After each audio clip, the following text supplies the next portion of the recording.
Hello everyone, welcome back to my YouTube channel. आज हम लोग डिस्कस करेंगे इस वीडियो में चैप्टर 7 जो कि अकाउंटेंसी सब्जेक्ट का होगा। तो अकाउंटेंसी में चैप्टर 7 का हम लोग ऑब्जेक्टिव क्वेश्चंस का डिस्कशन करेंगे इस लेक्चर वीडियो में। तो आइए, इसमें जो चैप्टर 7 है अकाउंटेंसी के, चैप्टर 7 में जो चैप्टर है उसका नाम है डेथ ऑफ अ पार्टनर्स। क्या नाम है? डेथ ऑफ अ पार्टनर, मतलब साझेदार की मृत्यु। तो इस चैप्टर से जो भी इम्पोर्टेंट क्वेश्चंस है उन सब का डिस्कशन किया जाएगा इस सेशन में। आपका ये ऑब्जेक्टिव्स क्वेश्चन एनालिसिस करके ये सीरीज चल रहा है। इस सीरीज में आपको देखिए, अकाउंटेंसी अभी सब्जेक्ट चल रहा है तो अकाउंटेंसी का तो कराया ही जाएगा। इसके साथ साथ आपको पूरा बीएसटी भी कराया जाएगा, ईपीएस भी कराया जाएगा, और साथ ही साथ आपको ये क्या कहते हैं, इकोनॉमिक्स का भी कराया जाएगा। मतलब ये है कि अभी अकाउंटेंसी का चल रहा है तो अकाउंटेंसी चलेगा, इसके बाद बीएसटी चलेगा, उसके बाद ईपीएस चलेगा, उसके बाद इकोनॉमिक्स चलेगा। इकोनॉमिक्स लास्ट में करेंगे क्योंकि इकोनॉमिक्स का सबसे ज़्यादा ये जो होता है ना वीडियो, सॉरी क्वेश्चंस, वो थोड़ा सा समझ में नहीं आता, उसका लैंग्वेज थोड़ा कठिन होता है, इसलिए लास्ट में करेंगे और सबसे पहले एग्जाम इसी का होगा। तो करंट पढ़े रहिएगा, करंट कराए रहेंगे तो आपके एग्जाम में बहुत सारा क्वेश्चन टकराएगा भी और आपको फायदा भी होगा उसका। बट इसका जो है ना अकाउंटेंसी का, ये तो प्रैक्टिस करने वाली सब्जेक्ट है और साल भर पढ़े हैं इसलिए इसका पहले से ही करा दे रहे हैं। फिर इसके बाद बीएसटी कराएंगे, ईपीएस कराएंगे, फिर उसके बाद इकोनॉमिक्स कराएंगे, लेकिन कराएंगे सबका। तो आप लोग चैनल पे बने रहिएगा और देखते रहिएगा वीडियो। चलिए इस वीडियो के स्टार्ट करते हैं। क्वेश्चन फर्स्ट है जो हमारा, वो है कि एक साझेदार की मृत्यु के समय पर फर्म सभी साझेदार के लिए ली गई संयुक्त जीवन बीमा पॉलिसी के प्रति बीमा कंपनी से पाती है। On death of a partner the firm gets dot dot for joint life policy taken for all partners. देखिए, किसी पार्टनर्स के मर जाने पर, किसी पार्टनर्स के मर जाने पर जो पार्टनर्स के लिए ज्वाइंट लाइफ पॉलिसी लिया गया रहता है उसके लिए फर्म जो पाता है वो पॉलिसी अमाउंट पाता है। ठीक है, देखिए कभी कभी क्या होता है, सरेंडर वैल्यू भी मिलता है। तो सरेंडर वैल्यू दिया रहता है, तब नहीं दिया है तो सरेंडर वैल्यू नहीं मिलेगा। ठीक है, क्या होगा, पॉलिसी लेगा वो। राइट, चलिए नेक्स्ट।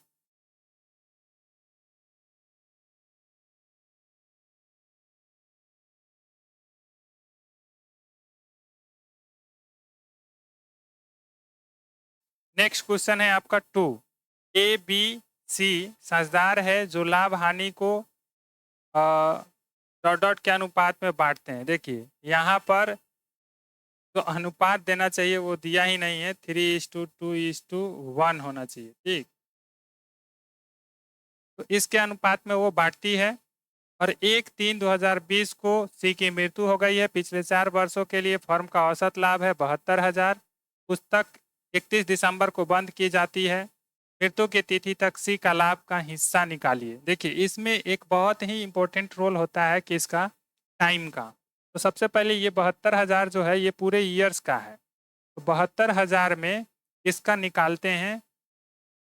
सी मरा हुआ है ना, तो 3 2 5 1 6, यानी सी का हिस्सा है 1/6। अच्छा, ये तो पूरे 12 महीना के लिए निकला और हम यहाँ पे देख रहे हैं कि 3 ही महीना का है। तो तीन तीन भी महीना का नहीं है, 2 ही महीना का है। ठीक है, क्योंकि 1/3/2020 को तो मरा ही है, 31 दिसंबर को बंद हुआ। तो 31 दिसंबर के बाद जनवरी, फरवरी, और ये मार्च का तो फर्स्ट डेट है ये है, तो मार्च काउंट नहीं होगा। इसका मतलब 2 ही मंथ का है, तो 2/12 इसको करते हैं। ठीक है, अब इसको कटाना है, इसको कटा सकते 12×6 = 72। ये 6,000 आया। ठीक है, 6 से कटाएंगे 1,000 आएगा, 1,000 से गुना करेंगे तो 2,000 आ जाएगा। तो आपका राइट आंसर होगा ऑप्शन ए।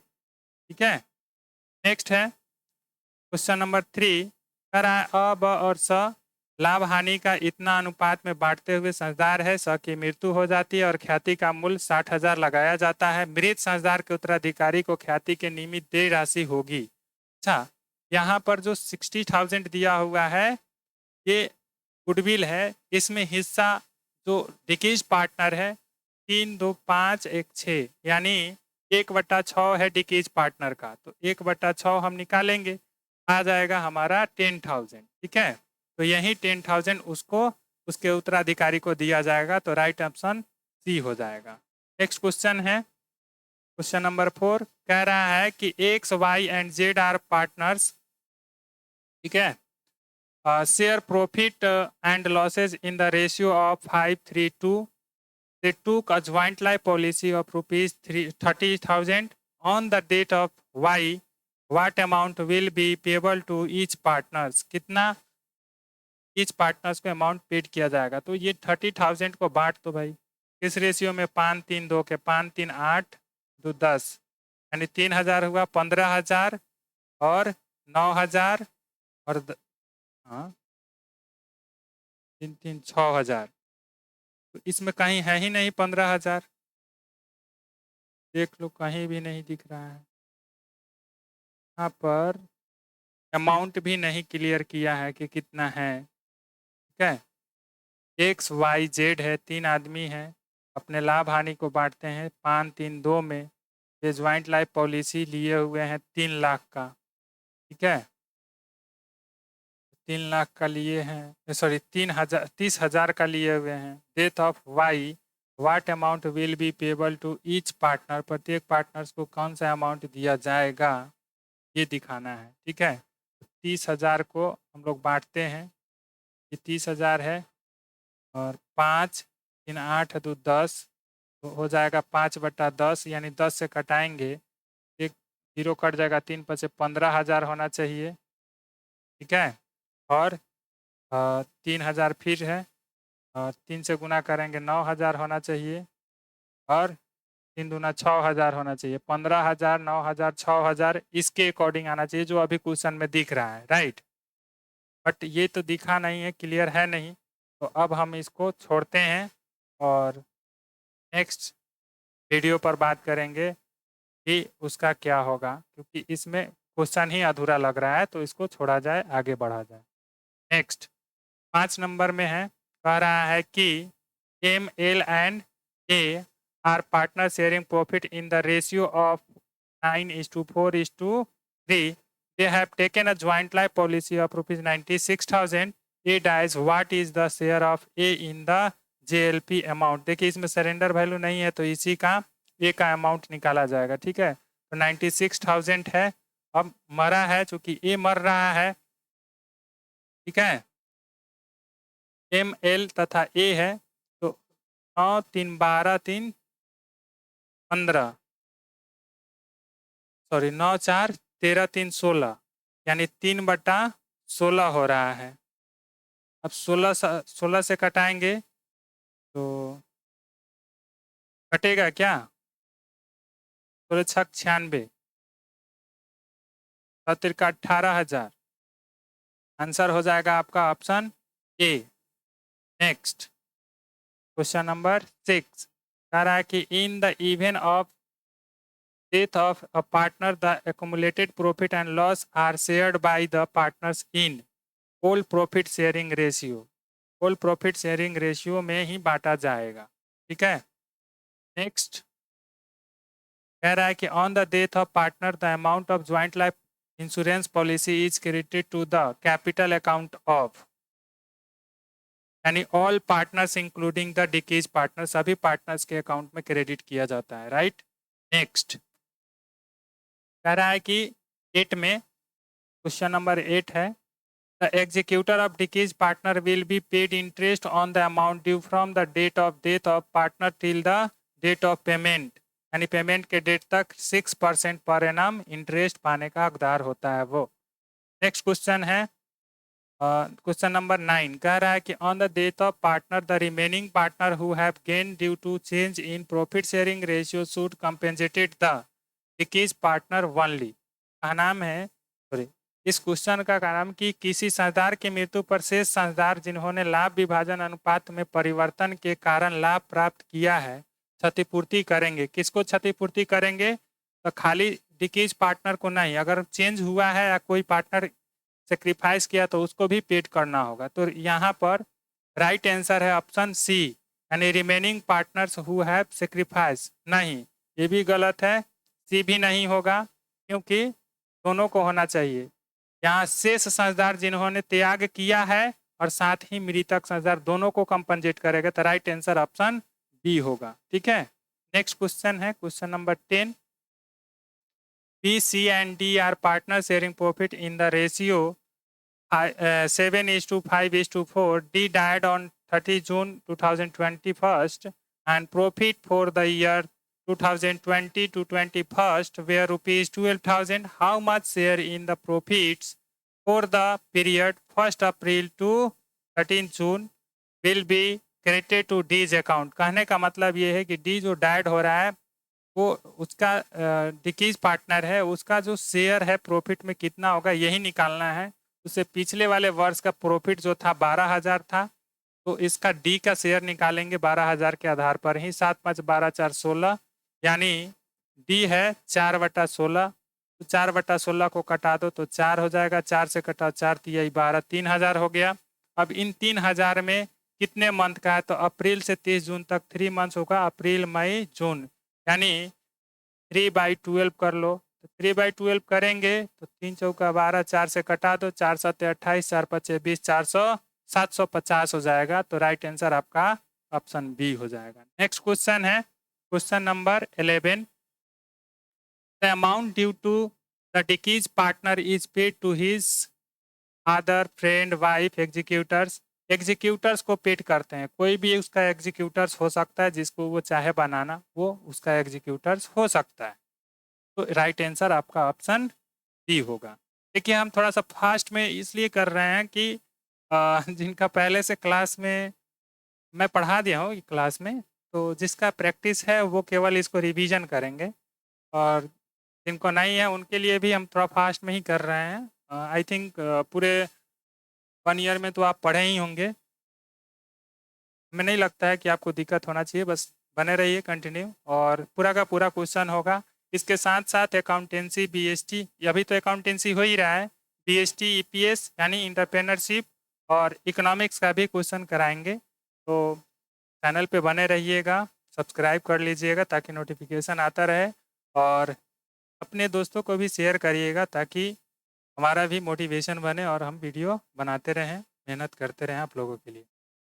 चलिए, A, B and C are partners sharing profit and losses in the ratio of 2:2:1. C died on 31st March 2015 is rupees 64,000. The share of the deceased partner in the profit will be।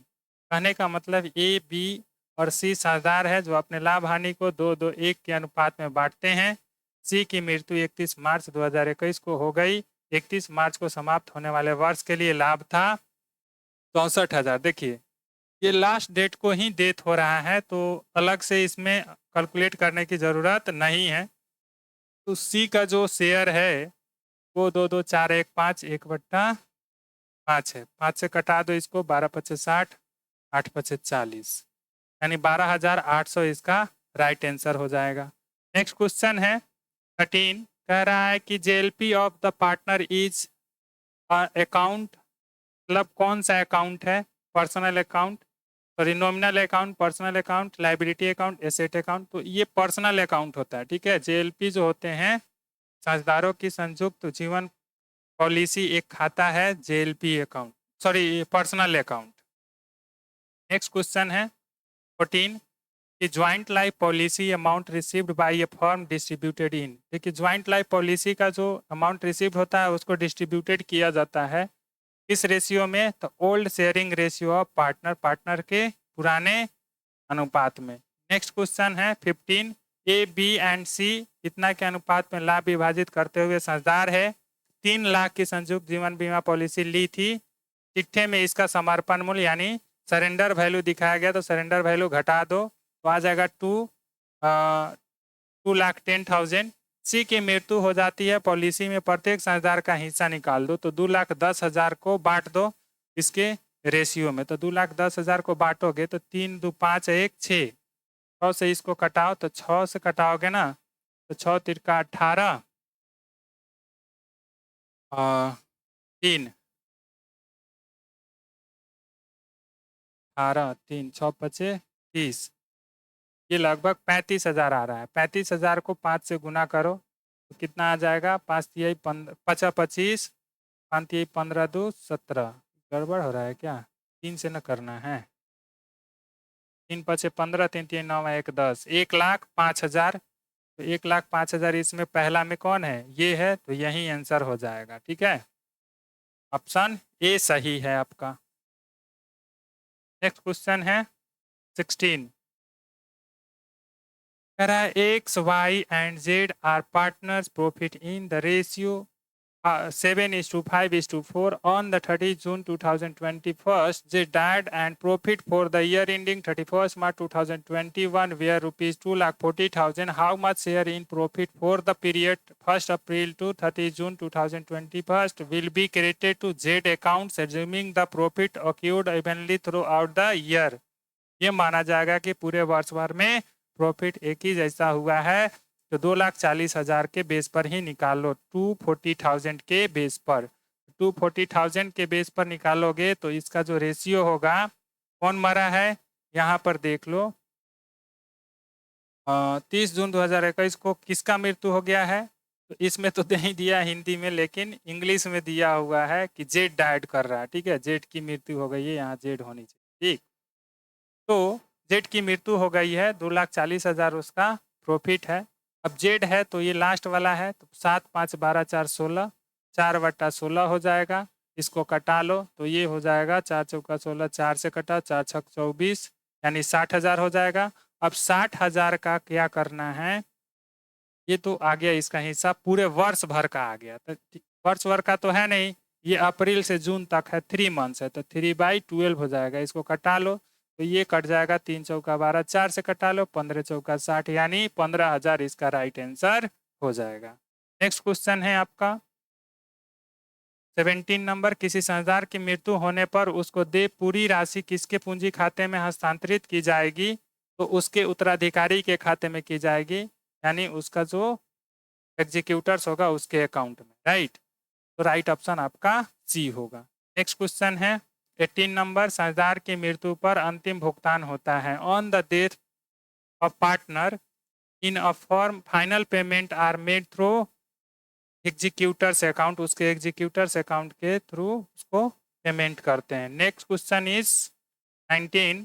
कह रहा है कि revaluation account is prepared at the time of admission of new partner. देखिए, revaluation कब बनाया जाता है? जब रिकॉन्स्टिट्यूशन होता है ना पार्टनर्स का, उस टाइम पे रिवैल्यूएशन अकाउंट होता है। तो रिवैल्यूएशन अकाउंट बनाने के जो कंडीशंस होंगे वही कंडीशन रिकॉन्स्टिट्यूशन के भी कंडीशन होते हैं। तो रिकॉन्स्टिट्यूशन जब जब होगा तब तब क्या होगा? रिवैल्यूएशन अकाउंट बनेगा। तो रिकॉन्स्टिट्यूशन में आता है change in profit sharing ratio, admission of new partner, retirement of partner, death of partner, ये सब कंडीशंस में रिवैल्यूएशन अकाउंट खुलता है। ठीक है, तो यहाँ पर दिया है admission of new partner, retirement of partner, death of partner, तो इन सब कंडीशंस इसमें है। तो इसका मतलब इसमें क्या होगा? रिवैल्यूएशन अकाउंट खोला जाएगा। तो इनमें से सभी हो जाएगा, राइट आंसर आपका ऑप्शन डी होगा। ठीक है, नेक्स्ट क्वेश्चन है question number 20। The executors will be paid interest on the amount due from the date of death partners at the rate 6%, यानी जो भी अमाउंट ड्यू होगा 21 पार्टनर्स के एग्जीक्यूटर्स को, जो भी अमाउंट देना हो उसके एग्जीक्यूटर्स को, अगर नहीं दे रहे हैं तो पेमेंट करने के डेट तक, जब से वो पेमेंट जब से उसका बैलेंस रोक के रखें या जब पेमेंट कर रहे हैं उस टाइम तक उसको 6% eight the rate 6% per annum interest calculate करके आपको मतलब पेड करना पड़ेगा। ठीक है, नेक्स्ट क्वेश्चन है 21। On death of partner profit on revaluation of asset is credited to capital account. कह रहा है कि किसी पार्टनर के मृत्यु के साझेदार की मृत्यु पर संपत्तियों के पुनर्मूल्यांकन के लाभ को पूंजी खाते में जमा किया जाता है, यानी क्रेडिट किया जाता है। किसके अकाउंट में? तो मृतक साझेदार के अकाउंट में क्रेडिट किया जाता है। ठीक है, वैसे रिवैल्यूएशन अकाउंट जो होता है ना, उस पर का जो भी प्रॉफिट होता है वो तो सबके पार्टनर, सभी पार्टनर्स के अकाउंट में क्रेडिट किया जाता है। ठीक है, यानी partners capital account debit to, sorry, revaluation account debit to partners capital account. तो ऑल हो जाएगा यहाँ पे, राइट आंसर आपका ऑप्शन सी होगा। ठीक है, नॉट ए।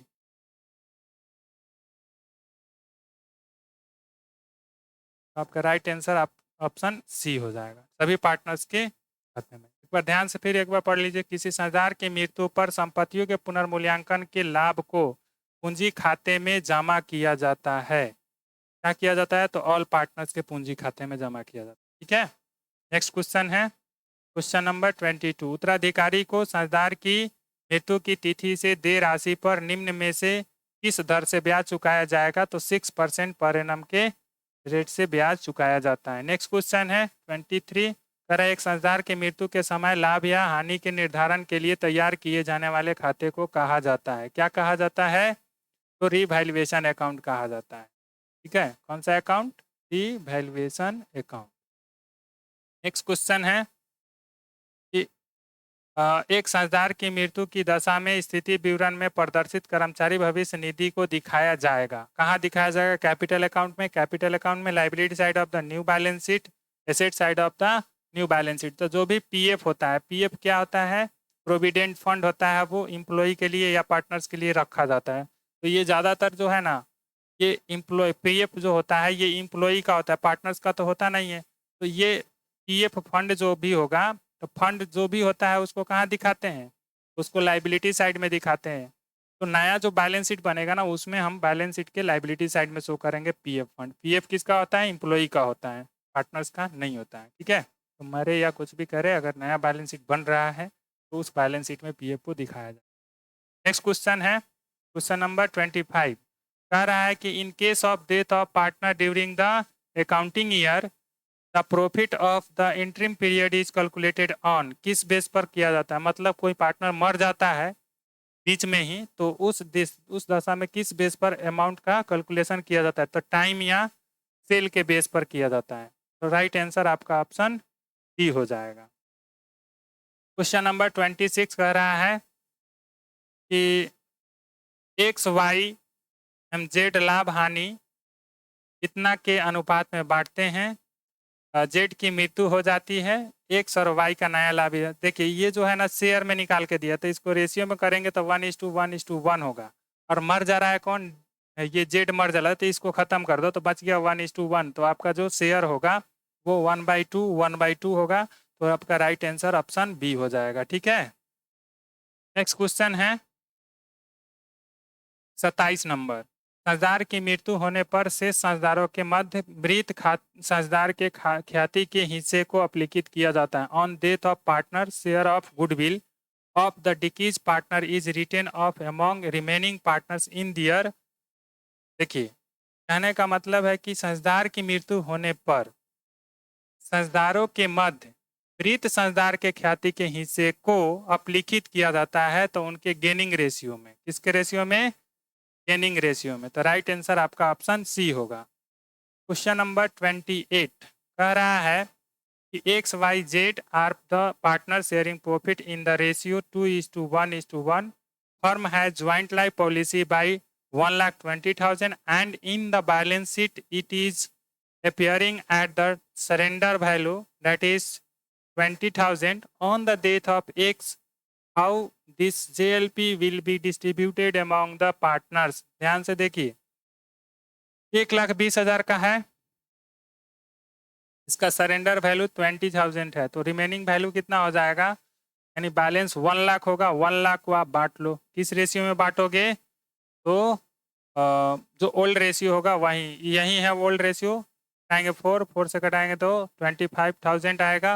2 से गुना करेंगे 50,000, 1 से 25, यानी राइट आंसर आपका ऑप्शन ए है। मतलब ये जो बैलेंस बचा है इसको ओल्ड शेयरिंग रेशियो में डिस्ट्रीब्यूट कर लो, 1 लाख को आ जाएगा। तो यही आ रहा है, तो राइट आंसर आपका ऑप्शन ए होगा।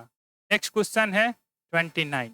ठीक है, कह रहा है कि आर जे एंड डी, यहाँ पे हिंदी में लिखा है आर जे डी और यहाँ पर लिखा है आर जे जेड। ऐसा नहीं होता है, हिंदी में है तो हिंदी में आर जे डी ही रहने दीजिए। आर जे डी का मतलब नहीं कि राष्ट्रीय जनता दल पार्टी। ठीक है, यहाँ पर जो है ये पार्टनर्स का नाम है, सब एज्यूम किया हुआ नाम है कि मान लो आर नाम का एक कोई व्यक्ति था, जे नाम का एक कोई व्यक्ति था, डी नाम का भी एक कोई व्यक्ति था, दोनों मिल करके तीनों मिल करके एक पार्टनरशिप किया था, तो वो वाला आरजेडी है ये। राजनीतिक पॉलिटिक्स पार्टी नहीं है, ठीक है। चलिए, R J and D are partner sharing profit in the ratio 7:5:4 divided on 30 June 2020 and average profit for the last 3 years were rupees इतना. How much share in profit for the period 1st April to 30 June will be credited to D's account? D के account में कितना amount credit किया जाएगा? तो 24,000 था ही. अब 24,000 का इसका डी का जो हिस्सा है, अब इसका जो है ना लाभ विभाजन अनुपात है. क्या लाभ विभाजन अनुपात दिया ही नहीं है हिंदी में, लेकिन इंग्लिश में यहाँ पर क्लियर किया हुआ है. बहुत ज़्यादा गलती किया हुआ है ये टाइपिस्ट, इसको देने लायक है नहीं, ठीक है. 7 5 12 4 16 यानी जे डी मरा है ना, तो 4/16 हो जाएगा. कटा दो 4 4 6 24 6,000 हो गया, ठीक है.